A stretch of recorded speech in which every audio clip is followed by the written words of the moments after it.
Merhaba arkadaşlar. Bugün Dubai'de düşük bütçeyle neler yapılabilir ona bir bakacağız. Eğer buraya tatile geliyorsanız ya da burada yaşıyorsanız sizin için faydalı olacaktır. Gideceğimiz birçok yerde, hemen hemen tüm yerlerde herhangi bir ücret ödemiyor olacaksınız. Tabii ki yediğiniz, içtiğiniz şeylerin ücreti ödeyeceksiniz ama en azından giriş ücreti vesaire ödemeden keyifli vakit geçirebileceğiniz yerler. Hadi gelin biraz gezelim.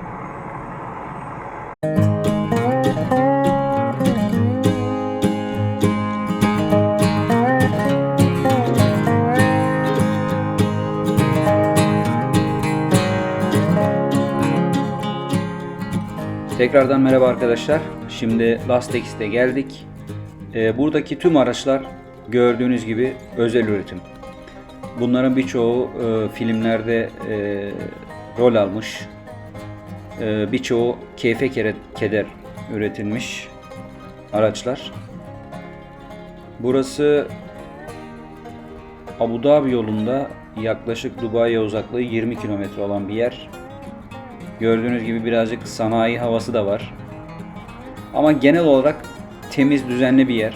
Çok güzel restoranları, kafeleri var. Ya da isterseniz ayaküstü atıştırmalık alabileceğiniz yerler var. Dubai'ye çok fazla uzak değil arkadaşlar. Yani taksiyle gitseniz en fazla yazacağı 50-55 dirhem bir şey. Girişte hiçbir ücret ödemiyorsunuz. Herhangi bir giriş ücreti yok. Orada sadece ne yer ne içerseniz onu ödüyorsunuz arkadaşlar. Bu konseptten aslında 4 tane var. Bir tanesi Dubai'den Abu Dhabi'ye giderken, diğeri de Abu Dhabi'den Dubai'ye gelirken. Diğer ikisini inanın daha gidip görme şansım olmadı. Ama gittiğimde onun da bir videosunu yaparım. Ama büyük ihtimalle aynı konsept olacaktır. O yüzden çok da farklı bir şey olacağını düşünmüyorum. Kesinlikle tavsiye ederim. Dubai'ye gelirseniz, burada yaşıyorsanız ya da burada tatil yapmayı düşünüyorsanız lütfen listenize ekleyin.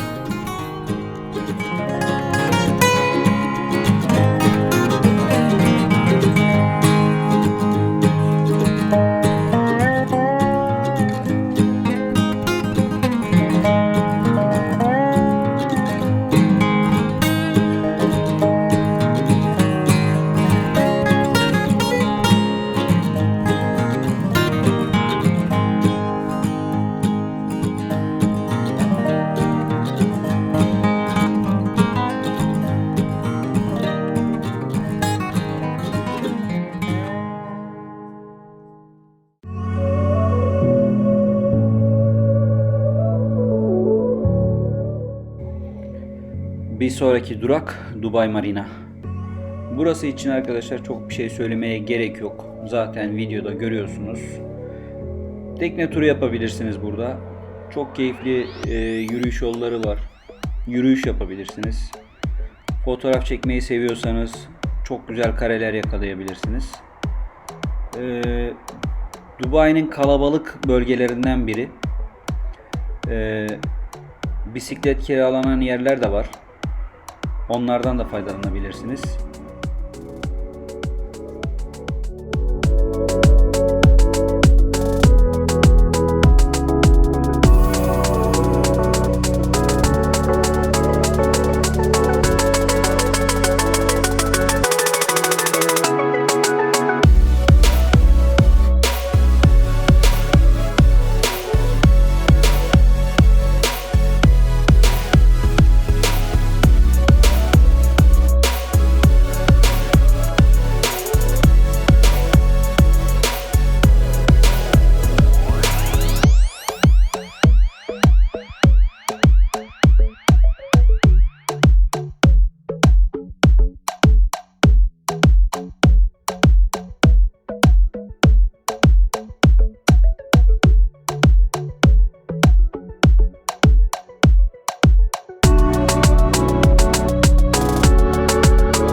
Şimdi JBR'a geldik. Jumeirah Beach Residence. Bunun açılımı bu sevgili dostlar. Marina'ya hemen 5 dakika yürüme mesafesinde bir yer. Burada ücretsiz herkesin faydalanabileceği bir plaj var. Kendi havlunuzu getirdiğinizde hiçbir para ödemiyorsunuz. Sadece şezlong veya şemsiye kullandığınızda bir para ödüyorsunuz. O da yaklaşık 20-30 dirhem gibi bir para kişi başı.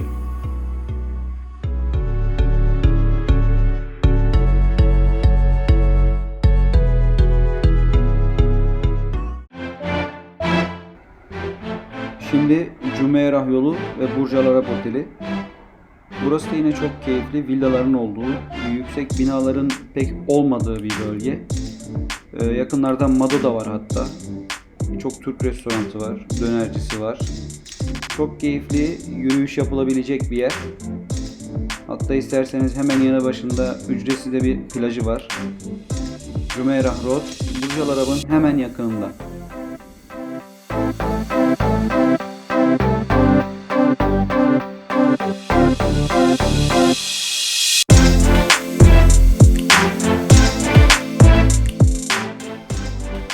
Almamzar sahili. Burası Şarja'ya yakın bir bölge. Girişte kişi başı 5 dirhem ücret ödüyorsunuz. Mangal yapılabilecek yerleri var. Pazartesi ve çarşamba günleri sadece kadınlar girebiliyor.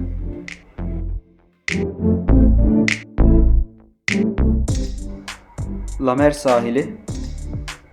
Lamer sahiline girerken ücret ödemiyorsunuz. Eğer aracınızı otoparka bırakırsanız, alt kattaki otoparka bırakırsanız bir tek onun için ücret ödüyorsunuz. Ama ben yolun kenarına bırakıyorum. Orada biraz yer bulmak zor ama şanslıysam eğer oraya bırakıyorum. Herhangi bir otopark ücreti de ödemiyorum. Yine çok güzel kafeleri, restoranları var. Hatta birçok Türk restoranı da var burada. Kendi havlunuzu getirmenizi tavsiye ederim. Böylelikle havluya da para vermemiş olursunuz. Erken gelirseniz ağaçların altında da çok güzel yer bulabilirsiniz. Böylelikle şemsiye ihtiyacınız da kalmaz.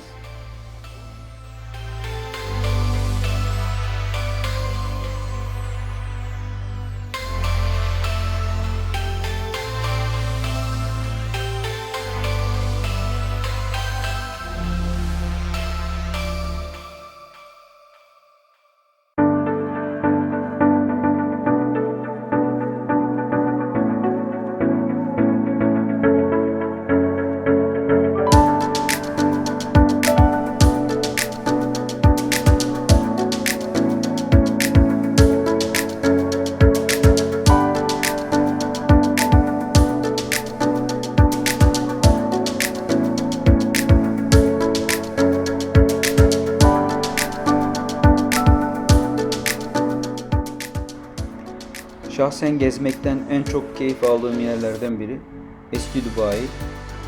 Deire yakınlarında burası. Burada birkaç tane müze de var. Kahve müzesi var, Dubai müzesi var. O müzeleri gezebilirsiniz çok çok uygun fiyatlara. Dar sokaklarında yürüyüş yapabilirsiniz. Burası renove edilmiş ancak orijinalliği çok güzel korunmuş bir yer. Kesinlikle bir gününüzü buraya ayırın.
Bu alışveriş merkezi o kadar büyük ki 1200'den fazla mağazası var. Yani burayı tek günde gezmek biraz imkansız. Bu arada arkadaşlar belirtmiş olayım. Dubai Mall ile Burj Khalifa aynı yerde. Yani Dubai Mall aslında Burj Khalifa'nın hemen altında. Ve Dubai Mall'un ön tarafında çok güzel su şovları oluyor. Şu anda da izlediğiniz gibi. Her saat başı yapılıyor bu su dansı müzik eşliğinde. Tamamen ücretsiz gelip izleyebilirsiniz. Bunun için herhangi bir para ödemenize gerek yok. Akşam saatlerinde de Burj Khalifa üzerinde ışık gösterileri, ışık şovları yapılıyor. O da her yarım saatte ya da saat başı olması lazım. O gün gün değişiyor arkadaşlar. İşte şimdi de ekranlarda görüyorsunuz. Muhteşem ışık şovları, muhteşem su dans şovları yapılıyor.